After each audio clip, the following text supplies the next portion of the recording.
And here's another one that might surprise you.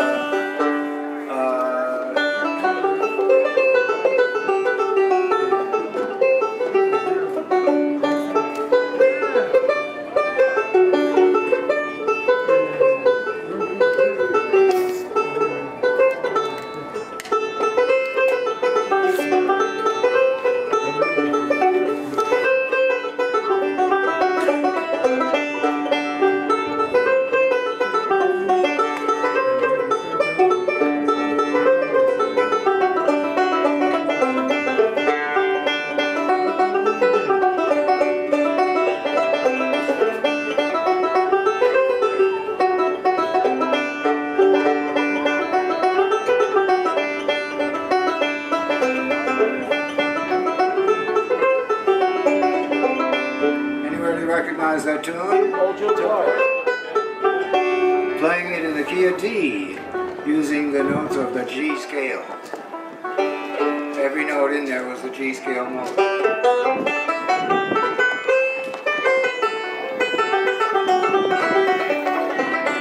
Except I'm playing in the key of D, using the G scale. So you can do that, yes sir? Well, either thumb or I use this if I'm not, because there's a D chord here. But and that's well, there's another tune I play in G.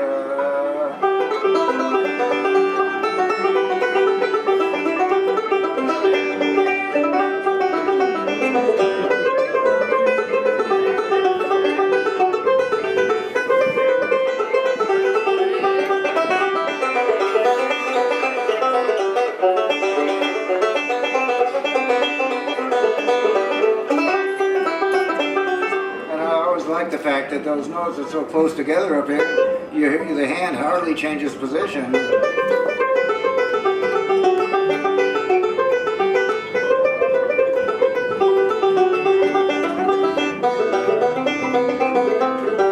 And down here's the thing. It's like if you try to do that and you know, it gets real hard in single string. I'm not a good single string player anyway, but so that's a little bit of what the melodic style brought to the game.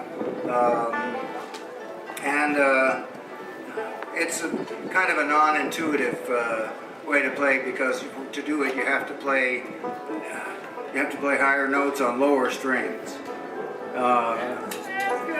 Here's a way of thinking about it, getting started in that direction if it's interesting to you.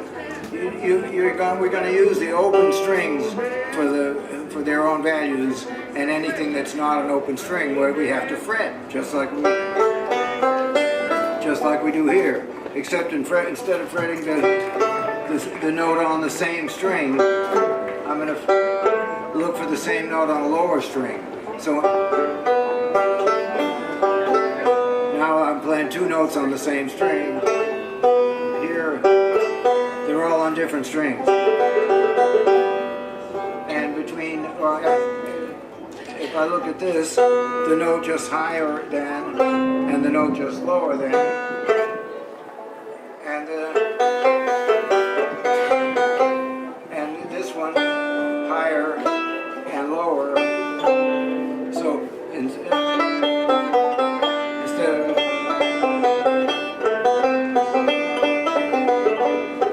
so they're all on separate strings, and then you just got to tell your hand which note to play.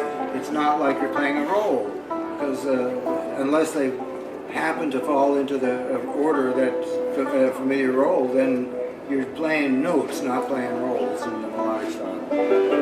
So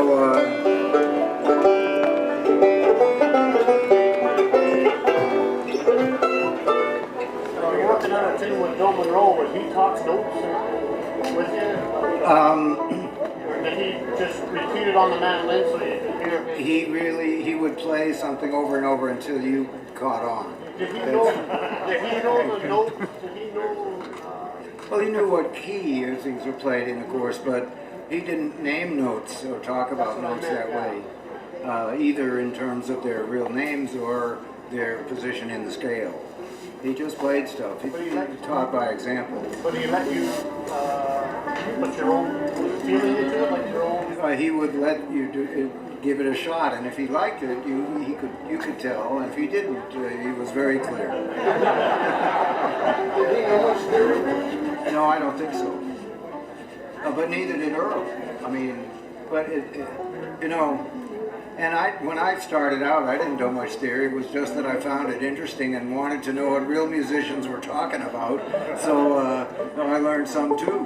But and it's come in handy, and it led me to understanding things in a way that helped me advance my my agenda. But it's like. We learn to speak as young kids, and we don't know nothing about grammar or anything about grammar until we get to school and learn the right way to talk. But or spelling, we don't know anything of that, but we can speak well. And musicians are like that too. You can learn to play an instrument just by strong will. Without having to go through and bluegrass is like that. I think jazz, on the other hand, you must have some schooling. It would take too long to recreate the wheel and understand everything that's happening in a jazz format. And there's stuff that's not obvious at all, except to jazz people that have studied it. Anyway, I'm not a jazz musician, and I don't play one on TV. But I do play a couple of tunes that are in that direction, and have been interested enough to dig into jazz music theory and have a pretty basic understanding of it. And I like to play tunes that have a lot of chords and jazz ballads. Love them. They're not bluegrass at all, but they've got great chord progressions, and so I like that kind of stuff. Yes, sir. So in the jazz thing, how on the banjo do you deal with chords that are based in like an augmented chord and stuff like that? Okay.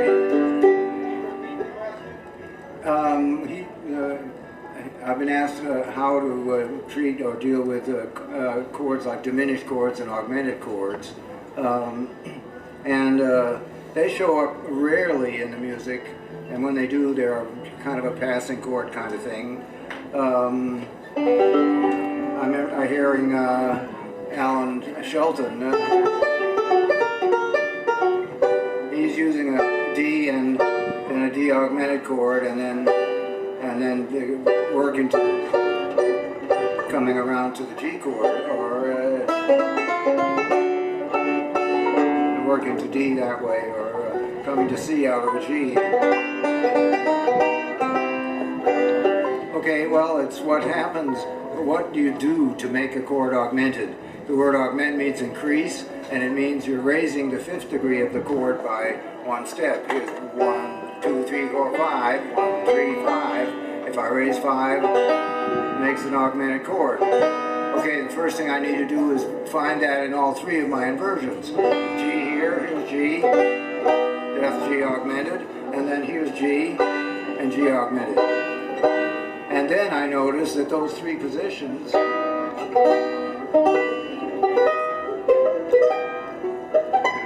are exactly 4 frets apart, and so that helps me find them on the neck. Well, I also look into in jazz. They say that there's a row of notes like a scale for every type of chord you play. So and it turns out a G augmented would have just whole tones. In other words, every even fret on the G string. Whereas the G scale,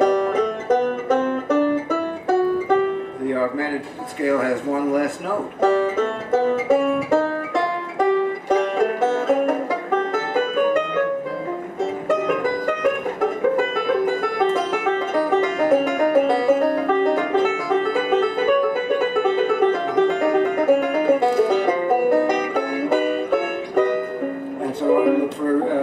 That scale and find stuff out of it. When would you use the augmented? When would you use that? Well, it's used as a transition chord from, and I just showed how you could use it for go from G augmented then to C, or D augment to go to G. It's like a seventh chord in that way. D seventh goes to G, and D augmented also goes to. And as this, the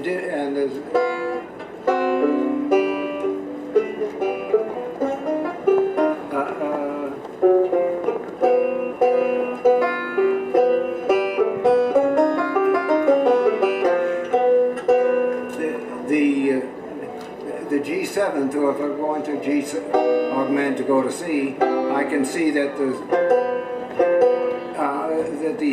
notes F and B are in that chord, but they're also in a regular G7th chord, and that's why I can use an augmented as a substitute for a G7th, because it has this is called a tritone. Those are 6 frets apart, and if I go up the next 6 frets, I get them both back. So here's a G7th, and the other chord that here's a G7th containing those 2 notes, and the chord up here either is a G7th or a C sharp, and so C sharp 7th can also substitute for G7th. And here that the C sharp 7th moving to G, moving to C, and here's G7. Diminished chords are another animal, but they also have a scale.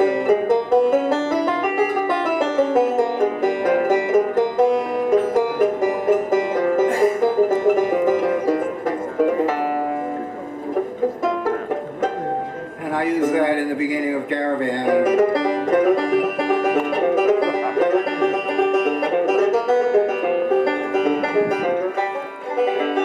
I saw Scott Vessel do a really neat move, I thought, and instead of G7 to D7 to G, he was using a diminished chord. Really pretty, I think. Yeah. Isn't that pretty?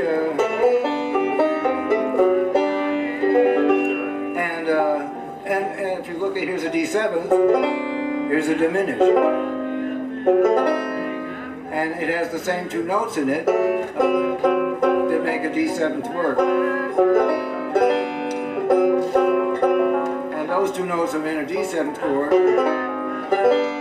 They're also in an A flat 7th chord, or an A diminished. And so I learned the diminished scale, and then how those chords represent, and what you have to do to a 7th chord to make a diminished out of it. And then I try that in all 3 of the inversions, and then it's time for a break.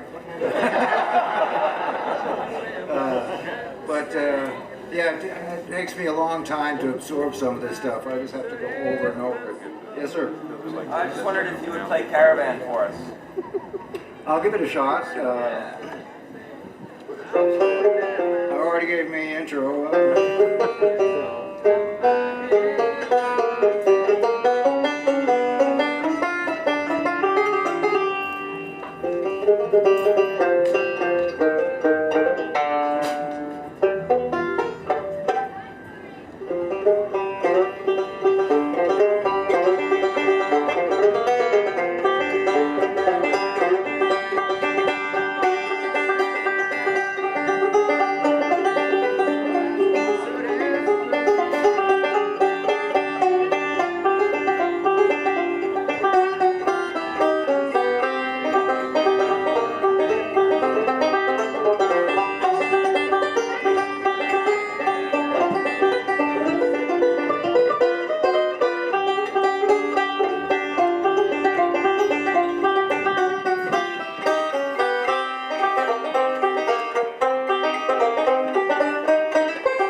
something like that.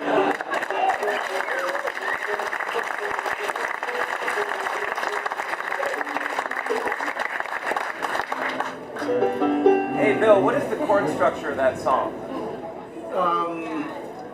You know, actually the beginning was a long 5 chord. This is all, we're in the key of C minor actually, and this is G7th, which is its 5 chord. And this is all 5, G. And I mean, this is, if you raise the root of a G chord at 7th, you get it diminished. The real rule is lower everything but the root. Well, if you raise the root, you've done relatively the same thing. So that's what. And then you end up back to C minor in this neat scale that do.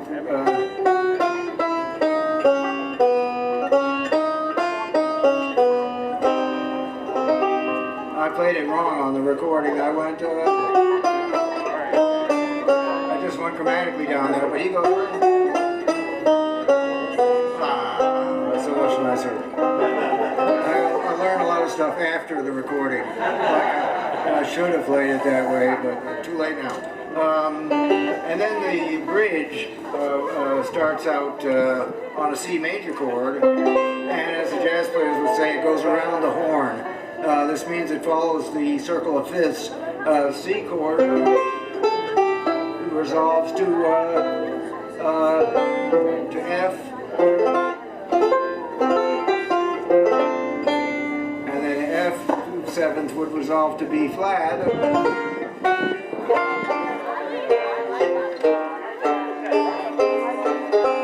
it is, and that goes to resolves to E flat, and then it moves down to D. And that sets me up for the G7th at the top of the tune again. But, you know, that change from C, F, B flat, B flat, 9/6.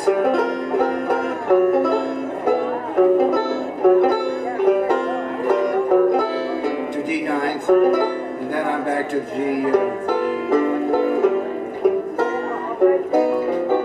So that there's a lot of bluegrass tunes that go around the horn like that too, like Salty Dog Blues, or the tune Big Bend that Sonny Osborne and Benny Burchfield wrote and recorded on their the Banjo album.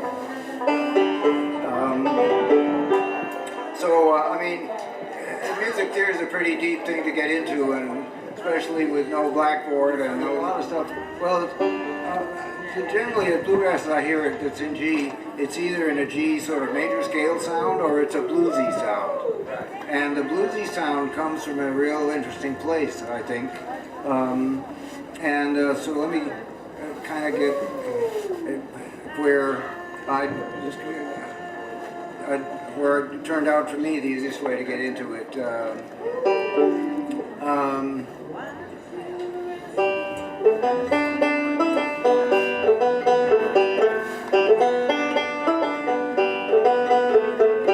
Okay, that's those notes came from a type of scale, a short scale. And here's a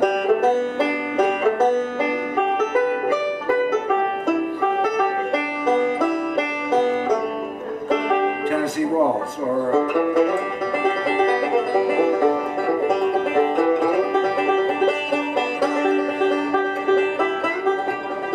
Fireball Male. These are all made with a shorter scale. With instead of 7 notes, the scale we usually use, do, re, mi, fa, sol, la, ti, with only 5. And that's why it's termed the pentatonic scale, the 5-note scale. And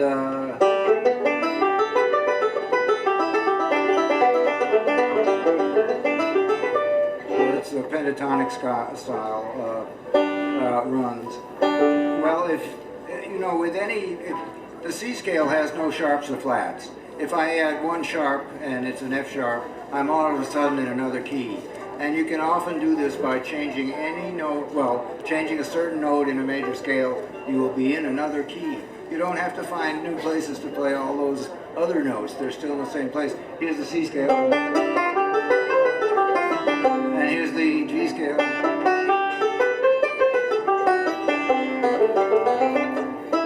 The only difference is instead of F sharp, I use F.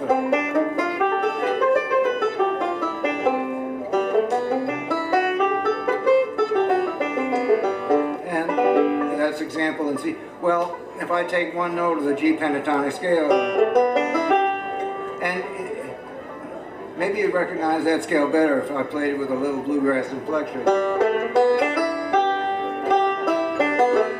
That's the pentatonic scale. And if I raise B to C,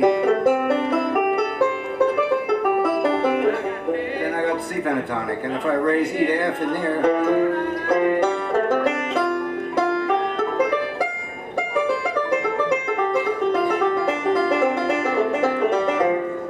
there's F. And if I raise one note in there, if I raise the A,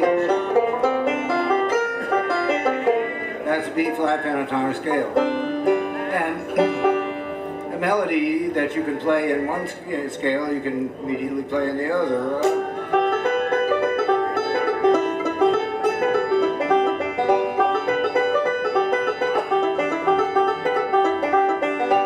Well, if I raise one note, then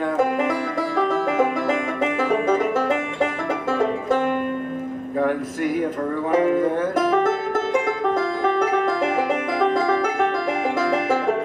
There's the 8th of January in F. And if I got B flat,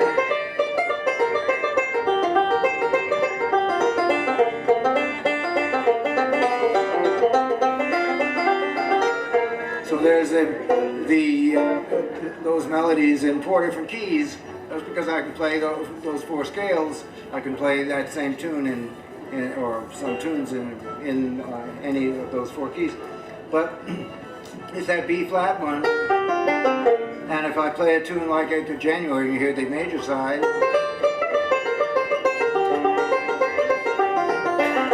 But there's the other side of it. You know, the G major scale has what we call relative minor. That's E minor. When I was playing the Opus 57 in E minor, I was really using the G scale thing. Well, I'm using B flat here, and I can play stuff in major like I just did, or stuff in G minor. I recorded Kentucky Mandolin with Richard Green, and it's in G minor, so I was using the B flat pentatonic scale to play it.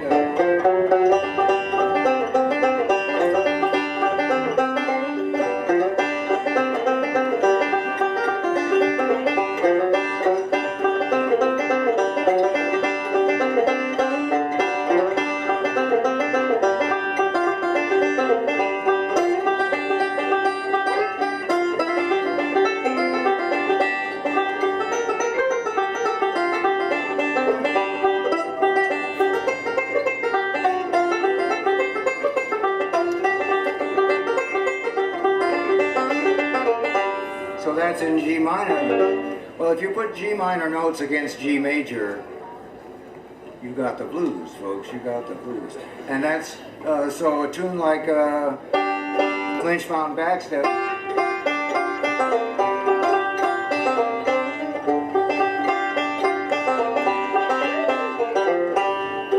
all of that. Now, you look at the B flat pentatonic scale.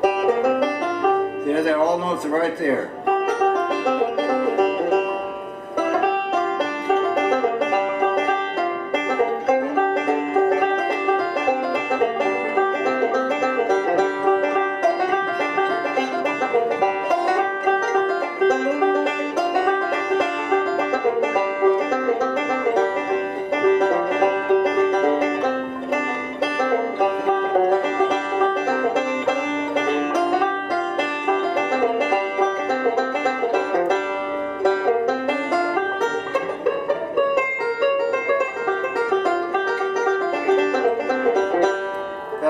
Like that Bobby Thompson did.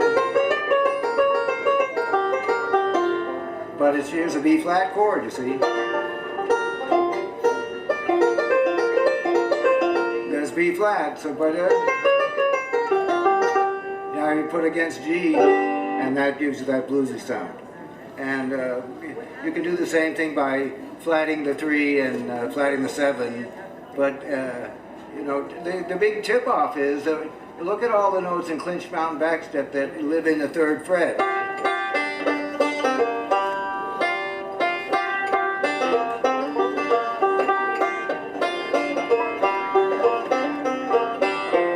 And that's a B flat fret. All those notes are in it, and that's a B flat chords.